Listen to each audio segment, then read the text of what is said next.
Halo semuanya, Assalamualaikum dan semangat pagi. Jumpa lagi dengan saya, Pak Edi Atusi. Pastikan sebelum belajar, anak-anak semuanya sudah berdoa dan menyiapkan alat-alat tulis untuk mencatat hal-hal penting dalam pembelajaran ini. Karena seburuk-buruk catatan masih jauh lebih baik daripada sekuat-kuat ingatan. Dan pastikan jangan lupa tekan tombol like dan subscribe agar anak-anak semua bisa terus belajar melalui channel ini. Are you ready? Let's go! Anak-anak semuanya, di kelas 8 ini untuk semester 1 dalam pelajaran matematika, materi pertama sekali yang akan kita pelajari adalah pola bilangan. Setelah melihat ataupun menonton video ini, anak-anak diharapkan mampu mengeneralisasi pola dari suatu barisan bilangan. Dalam kehidupan sehari-hari, pernah kita melihat bentuk rumah siput misalnya yang ada di sekeliling kita. Pernah kita melihat bagaimana bunga matahari. Kalau anak-anak perhatikan lebih detail, lebih jeli, itu susunan biji bunga matahari tentu sangat rapi. Itu menggunakan pola. Kemudian pada seekor capung, anak-anak saya rasa pernah melihat ya bagaimana bentuk sayapnya dan pola-pola yang tergambar dalam sayap seekor capung. Untuk lebih jelasnya, yuk kita lihat video berikut ini.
tadi ya sudah kita saksikan bagaimana bentuk ataupun pola-pola yang ada di alam semesta ini memiliki keteraturan bentuk ya, segala sesuatunya memiliki hal yang teratur. Baik, untuk selanjutnya pola-pola yang ada dalam bilangan, kita bisa melihat di sini ada yang pertama pola bilangan genap ya. Pola bilangan genap pada satu garis bilangan kita pernah belajar ya. Untuk bilangan positif genapnya itu dimulai dari angka 2. Ini dilambangkan ada 2 nokta. Nokta itu adalah titik bulat ya, bulat besar. Ada 2 nokta di sini. Yang pertama ada yang kedua ada 4 nokta, selanjutnya 6 dan 8. Sesuai dengan urutan bilangan bulat. Jadi urutan ke-1 ada yaitu angka 2. Urutan kedua ada angka 4. Urutan ketiga ada angka 6. Urutan keempat ada angka 8. Jadi bilangannya semuanya genap. Nah, pertanyaannya sekarang, bagaimana kalau kita ingin mencari urutan ke N, urutan ke 1000 misalnya, angkanya berapa ya? Atau urutan ke 1500 misalnya, angkanya berapa ya? Ya. Jadi berdasarkan pola-pola ini, maka bisa dirumuskan suatu bilangan genap itu untuk rumus ke N ataupun urutan ke N ya, itu dirumuskan UN sama dengan 2 dikali N. Jadi dengan menggunakan rumus di atas, maka suku ke-21, artinya urutan ke-21 dari bilangan genap adalah urutan pertama berapa? 2. Urutan kedua adalah 4. Dan selanjutnya ditanyakan di sini urutan ke-21 dari bilangan genap adalah, maka kita kembali ke rumusnya UN sama dengan 2N. 2N artinya 2 dikali N ya. Sehingga N-nya 21. Kenapa? Karena ke-21, ke N, ke-21 UN, U21. Maka N di sini pun menjadi 21. 2N rumusnya. Maka 2 dikali N. N-nya 21 berarti 2 dikali 21. Sehingga sama dengan berapa ini? 42. Jadi urutan ke-21 dari bilangan genap adalah 42. Mudah kan? Ya. Rumusnya mudah ya. Urutan ke-100 berarti 2 dikali N. 2 dikali 100. Berarti urutan ke-100 dari bilangan genap adalah 200. Jelas ya anak-anak semuanya? Selanjutnya kita pelajari pola bilangan ganjil. Ya, pola bilangan ganjil. Kalau kita amati bilangan ganjil itu ya dimulai dari angka 1. 1, 3, 5, 7, 9, 11 dan seterusnya. Jadi kalau kita lihat di sini urutan ke-1 U1 berarti N ke-1 ya, U1. Angkanya 1. Urutan kedua angkanya 3. Urutan ketiga angkanya 5. Urutan keempat angkanya 7. Sebagaimana tadi pola bilangan genap ya. Kalau kita mau ditanya urutan ke N bagaimana? Bagaimana rumusnya? Sebenarnya ada cara mencari rumus di sini, tetapi saya tidak mengajarkannya. Nanti pada pertemuan selanjutnya saya akan ajarkan bagaimana menemukan rumus UN dari suatu urutan ya. Karena di sini kita masih pendahuluan, maka langsung saja berdasarkan pola-pola ini maka dapat dirumuskan untuk rumus UN ataupun urutan ke N dari bilangan ganjil adalah 2N dikurang 1. Urutan ke N adalah 2N dikurang 1 dari pola bilangan ganjil. Nah, berdasarkan rumus bilangan ganjil di atas, bilangan ganjil ke-100 adalah, nah, ditanyakan di sini. Misalnya ya, misalnya contoh Jadi ditanyakan bilangan ganjil ke 100 itu berapa gitu. Berarti UN ke 100 berarti N-nya 100. UN sama dengan 2 dikali N kurang 1. Sehingga N100 urutan ke 100 sama dengan 2 dikali 100 dikurang 1 sama dengan 199, ya kan? 2 dikali 100, 200 dikurangi 1 sama dengan 199. Bisa ya? Jadi intinya lihat polanya ya, substitusikan urutan bilangan yang ingin dicari ke dalam rumusnya. Selanjutnya, pola bilangan segitiga. Di sini kita bisa melihat untuk urutan ke-1 noktahnya 1. Berarti angkanya 1. Urutan kedua dari pola bilangan segitiga. Noktahnya 3, angkanya 3. Urutan ketiga noktahnya 6, angkanya 6. Urutan keempat noktahnya ada 10, angkanya 10 dan seterusnya sampai urutan ke N, urutan tertentu ya. N ini merupakan bilangan bulat ya. Jadi urutan ke 100 berapa, urutan ke 200 berapa. Sebagaimana tadi pola-pola sebelumnya, maka kita lihat rumus UN pola bilangan segitiga. Di sini dirumuskan UN sama dengan N dalam kurung N ditambah 1. Ingat, dalam kurung artinya apa? Kali. Ya, dalam kurung artinya kali ya. Dibagi 2. Sebagai contoh ya, berdasarkan rumus pola bilangan segitiga di atas, maka urutan ke-10 adalah urutan ke-10 dari pola bilangan segitiga.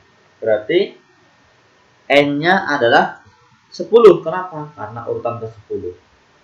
Berarti 10 dalam kurung 10 tambah 1 dibagi 2. 10 dibagi 2, 5. Dalam kurung 10 tambah 1, 11. Berarti 5 dikali 11 sama dengan 55. Jadi anak-anak, urutan ke-10 dari pola bilangan segitiga, kalau kita buat noktanya nanti akan ada 55 nokta. Ataupun angkanya ada 55. Paham ya? Intinya lihat polanya, ingat rumus polanya, substitusikan urutan ke N angka yang diminta, maka pasti akan ketemu. Oke, paham semuanya ya? Selanjutnya ada pola bilangan persegi. Ya, kita amati di sini nokta-nokta ini ya. Urutan ke-1 noktanya 1, angkanya 1. Urutan kedua noktanya 4, angkanya 4 dan seterusnya. Ya, jadi polanya 1, 4, 9, 16, 5.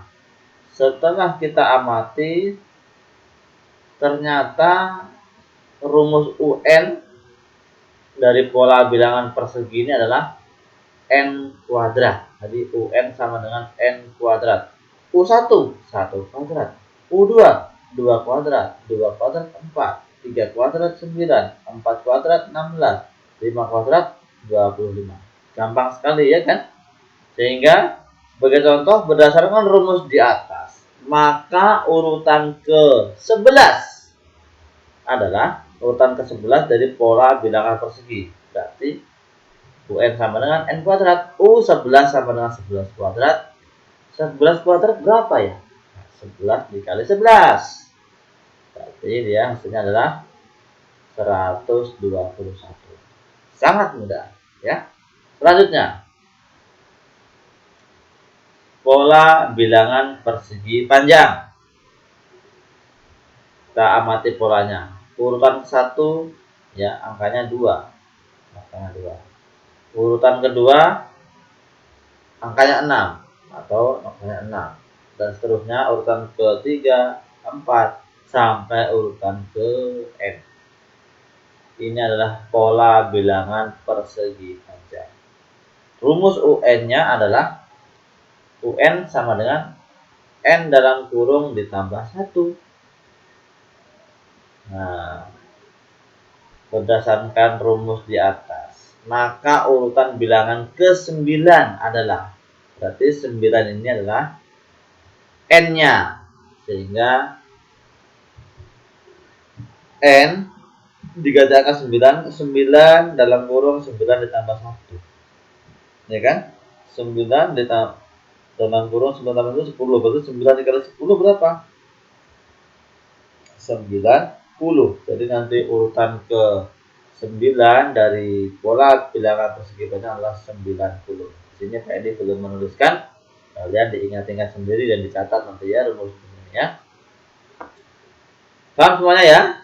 Oke, selanjutnya ada pola bilangan segitiga Pascal. Apa tuh Pascal ya? Ya, ini kebetulan yang menemukan namanya Pascal, sehingga dikatakan pola bilangan segitiga Pascal. Ini adalah polanya, perhatikan. 1 tuh ke kanan turun 1 1 1 terus, ke bawah 1 1 1 terus. Ya. Di bawahnya 1 1. Kemudian lagi 1 2 1. 2 ini dari mana ya?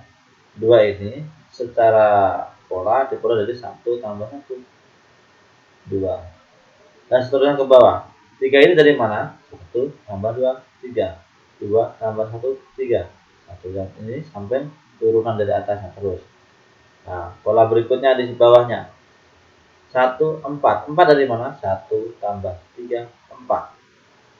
6 dari mana? 3 tambah 3 6. 3 tambah 1 4. 1 mau turun lagi. Ini adalah satu bentuk pola segitiga Pascal, sehingga pola-pola ini kita jumlahkan 1 ya, artinya 2 pangkat 0 itu 1 1 1 1 tambah 1 2 ya, 2 pangkat 1. Urutan ketiga 1 tambah 2 tambah 1 4 atau 2 kuadrat ya kan, dan seterusnya seperti ini ya. Kalau kita amati urutan ke 2 dipangkat 1, urutan ke 3 2 dipangkat 2, artinya pangkatnya dikurang 1 ya dari urutannya. Ketiga pangkatnya jadi 2, urutan keempat pangkatnya jadi 3, urutan kelima pangkatnya jadi 4, sehingga dapat dirumuskan barisan ke N dari pola bilangan segitiga Pascal ini adalah 2 pangkat N dikurang 1. Misalnya, jadi ingin urutan ke-8, berarti N-nya 8, U8. Sama dengan 2 pangkat 8 dikurang 1. Sehingga jadinya 2 pangkat 7. Seperti itu ya kira-kira ya. Nah, untuk apa sih kegunaan bilangan segitiga Pascal ini? Bilangan-bilangan pada segitiga Pascal digunakan untuk menentukan koefisien dari bentuk aljabar A ditambah B pangkat N. Ya. Ini adalah koefisiennya, jadinya ini seperti 1 2 1. Ini koefisien ya dari bentuk aljabar 1 3 3 1 ya, ketika dipangkatkan 3 dan seterusnya. Nah, itu anak-anak semuanya dari pola-pola bilangan yang memiliki bentuk istimewa ataupun bentuk khusus. Selain itu banyak lagi pola-pola bilangan berikutnya ya, yang mungkin di luar bentuk khusus tadi. Kita lihat, coba perhatikan pola-pola berikut. Nah, selain bentuk-bentuk khusus tadi. Nah, yang pertama ada 2 5 8 11. Ini di luar bentuk khusus tadi, di luar bentuk bilangan ganjil, di luar bentuk bilangan genap, di luar bentuk bilangan segitiga Pascal dan lain sebagainya. Ini pola-pola bilangan lainnya ya. Kita lihat lagi misalnya ada pola min 8, min 6, min 4 dan seterusnya. Nah, yang ketiga ada pola 1, 1, 2, 3, 5. Sebenarnya ini saya ingin nanti anak-anak meneruskan. Kenapa saya berikan titik 3, titik 3 ini, saya ingin anak-anak bisa melanjutkan ini ya. Nanti dicari sendiri. Selanjutnya ada bentuk. Nah, 6, 4, 3, 0, min 3. Kita amati ya dari bentuk pertama. 2, 5, 8, 11. Ternyata dia selalu ditambah 3. 2 tambah 3, 5. 5 tambah 3, 8. 8 tambah 3, 11. 11 tambah 3 berapa? Iya. Tambah 3 lagi berapa? Iya. Tambah 3 lagi berapa? Nah, ya. Selanjutnya, yang kedua. Ini bisa yang nomor 1 ya. Saya yakin anak-anak pasti bisa. Min 8 ditambah 2, min 6. Ditambah 2, min 4. Ditambah 2, pasti min 2.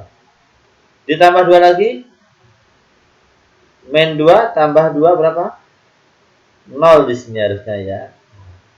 0 tambah 2, 2 di sini.